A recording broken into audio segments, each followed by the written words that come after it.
تاریخ میں کچھ دن ایسے ہوتے ہیں جو صرف تاریخ نہیں بدلتے بلکہ آنے والی صدیوں کا رخ متعین کر دیتے ہیں۔ آج ہم ایک ایسے ہی دن کی بات کریں گے جب حق اور باطل کے درمیان ایک ایسی لکیر کھینچی گئی جو پھر کبھی مٹ نہ سکی۔ یہ غزوہ بدر کا تذکرہ ہے، جو محض ایک جنگ نہیں بلکہ ایمان، توکل اور اللہ کی غیبی مدد کی ایک لازوال داستان ہے۔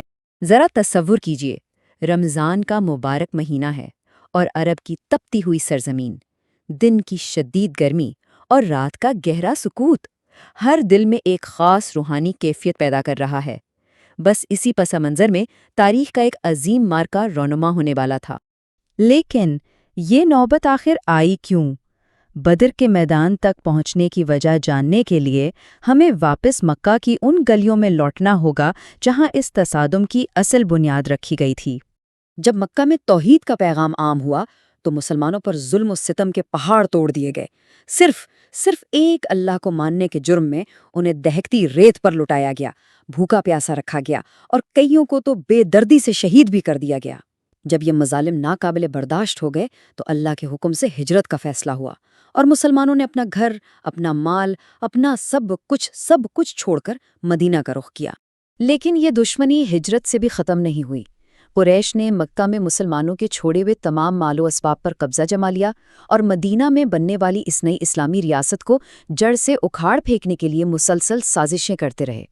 تو انہی حالات میں یہ اطلاع ملی کہ قریش کا ایک بہت بڑا تجارتی قافلہ ابو سفیان کی قیادت میں شام سے واپس آ رہا ہے، اور کہا جاتا ہے کہ اس میں مسلمانوں کا لوٹا ہوا مال بھی شامل ہے۔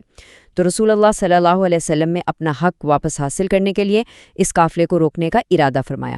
یہاں یہ بات سمجھنا ضروری ہے کہ مقصد ہرگز جنگ نہیں تھا، مگر ابو سفیان بہت ہوشیار تھا۔ اس نے اپنا راستہ بدل لیا اور ساتھ ہی مکہ کی طرف ایک تیز رفتار قاصد بھیجا کہ تمہارے قافلے پر حملہ ہونے والا ہے، فوراً مدد کو پہنچو۔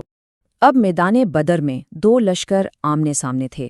ذرا یہ فرق دیکھیے، ایک طرف 313 نہتے مسلمان جن کے پاس گنتی کے چند ہتھیار، صرف 2 گھوڑے اور 70 اونٹ تھے جن پر 3 افراد باری باری سوار ہوتے، اور دوسری طرف قریش کا 1000 جنگجوؤں پر مشتمل لشکر جو ہر طرح کے جنگی ساز و سامان سے لیس تھا اور تکبر میں ڈوبا ہوا تھا۔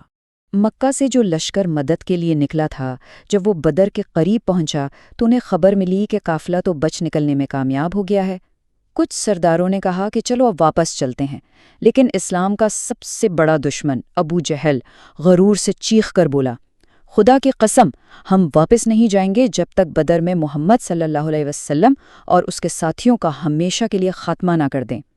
اب مقصد قافلہ بچانا نہیں، اسلام کو مٹانا تھا۔ اور بس یہاں سے اس جنگ کا روحانی باب شروع ہوتا ہے۔ جنگ سے پچھلی رات جب مادی اسباب اور ظاہری طاقت کا فرق بالکل واضح تھا تو نگاہیں زمین سے اٹھ کر آسمان کی طرف لگ گئیں۔ یہ وہ لمحہ تھا جہاں یہ سوال پیدا ہوتا ہے کہ جب شکست یقینی نظر آ رہی ہو، جب ہر امید دم توڑ رہی ہو، تو اس وقت ایمان کیا کردار ادا کرتا ہے؟ اس رات نبی رحمت صلی اللہ علیہ وسلم نے اپنے رب کے حضور ہاتھ پھیلا دیے اور ایسی دعا مانگی جس نے آسمانوں کو ہلا دیا۔ آپ صلی اللہ علیہ وسلم نے عرض کیا، اے اللہ، اگر آج یہ مٹھی بھر جماعت ختم ہو گئی تو پھر روئے زمین پر تیری عبادت کرنے والا کوئی باقی نہیں رہے گا۔ آپ صلی اللہ علیہ وآلہ وسلم اس قدر گڑ گڑا کر دعا فرما رہے تھے کہ آپ کے کندھوں سے چادریں مبارک گر گئیں۔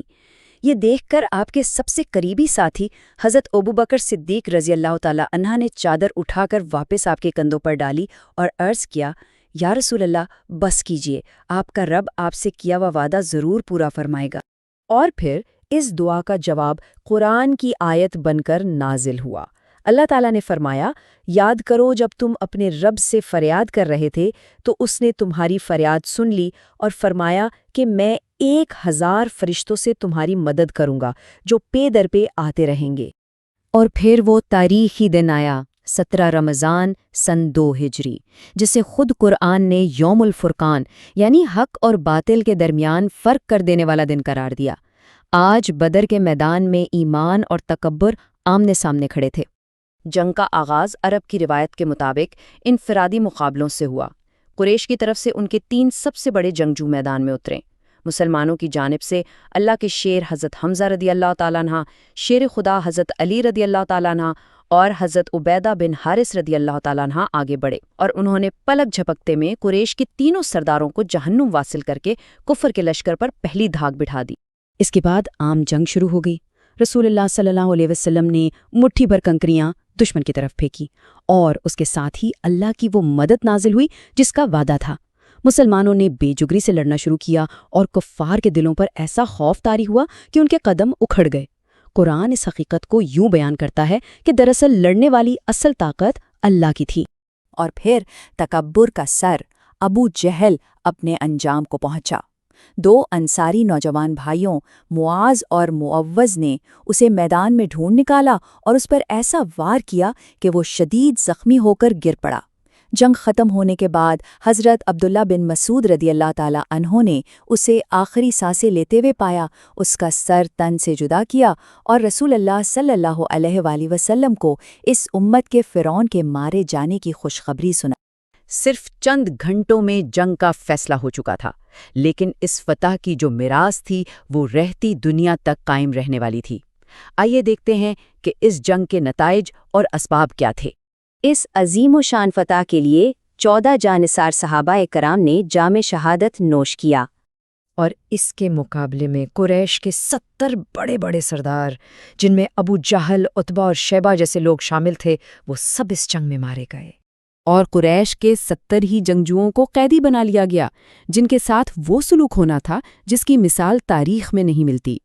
تو یہ بات بالکل صاف ہے کہ بدر کا معرکہ ہتھیاروں، تعداد یا مادی طاقت کا نہیں تھا، یہ خالصتاً غیر متزلزل ایمان، سچے توکل اور اللہ کی غیبی مدد کی فتح تھی، جس نے ہمیشہ کے لیے سچ اور جھوٹ کو الگ الگ کر دیا۔ فتح کے بعد نبی رحمت صلی اللہ علیہ وسلم نے قیدیوں کے ساتھ وہ سلوک کیا جس نے دنیا کو حیران کر دیا۔ ان کے ساتھ رحم دلی کا معاملہ کیا گیا، کچھ کو فدیہ لے کر رہا کر دیا گیا، جبکہ جو قیدی پڑھے لکھے تھے ان کی رہائی کا فدیہ یہ مقرر کیا گیا کہ وہ مدینہ کے 10 بچوں کو لکھنا پڑھنا سکھا دیں۔ یہ فتح میں بھی علم اور اخلاق کی برتری کا ایک زبردست اعلان تھا۔ غزوہ بدر میں شریک ہونے والے صحابہ کرام اہل بدر، انہیں اسلام کی تاریخ میں ایک منفرد اور اعلیٰ ترین مقام حاصل ہے۔